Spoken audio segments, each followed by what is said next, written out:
Hey everybody, thanks for tuning back in here again. We're gonna do kind of the same thing that I did last time with a little bit of a dungeon trap room thing going on here. So that's what we're doing. So you're wondering what the heck is this in front of you? It's a bunch of little pieces of paper on black. So imagine it's kind of reversed and imagine there's a little bit more to this. So we're gonna use your imagination to expand. We got our PC here, and then you might have a full party, but for this demonstration, we just need one character, right? So we're gonna use Tulip the half orc. She is here. She's a barbarian.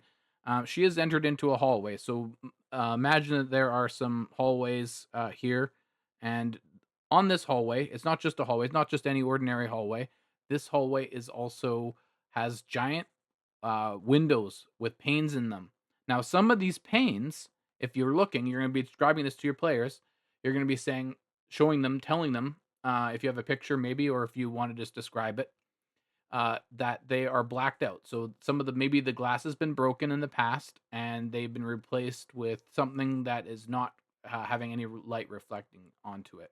And as that's happening, you're having sunlight shining through the windows, creating a pattern that seems to line up on the floor, which is like either cobblestone or some kind of flagstone pattern. Okay, so each of these squares, imagine it reversed. You would use black, these would be black, and you'd have like a tile set up, right? For this purpose, I'm using black because if I used a lighter surface, the camera would reflect funny and you wouldn't see anything. So, but imagine it reversed, okay?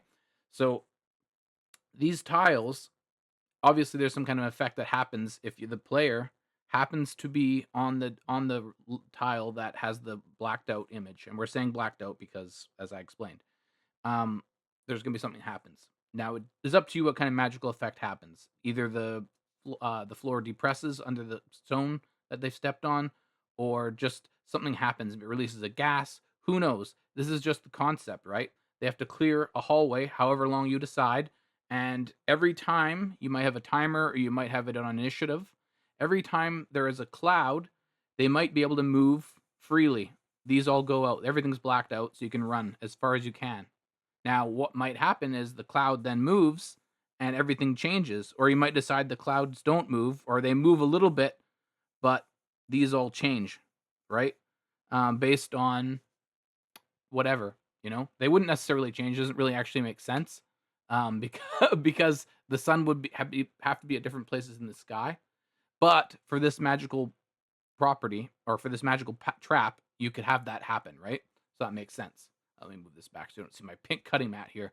Um, but yeah, that's the idea. Is that you create these traps using the little tiles on the floor. And I don't think people have thought of this before. I run this a few times, and it works well when you have goblins or like kobolds at the opposite end of the tunnel peppering them, because that kind of pressure makes them think quickly, maybe too quickly. And this actually is a very simple solution. All you need to do is break the windows, right? Nobody even thinks of nobody has thought of this entire time I run the puzzle. It's a very low tech solution. Bust out the windows. AC 10, 1 damage. So, so simple. Maybe you have to do it a few times along the way. Very simple solution. Not a single person has got it. Anyway, I have to consider that I'm telling you all of these traps now, and that maybe I'm gonna spoil this for myself. I'm gonna run out of other traps, but that's just gonna cause me to, keep thinking and expanding my mind and furthering my DM skills. So I'm happy to give you a couple of things that I've run. This be the second one. So if this is some kind of use to you, give me a like and follow this channel for some more content like that because that's what's going to be happening. So yeah. Anyway, I hope you liked this video. Stay tuned because there's more on the way. Thanks a lot. Have a good day. Bye bye.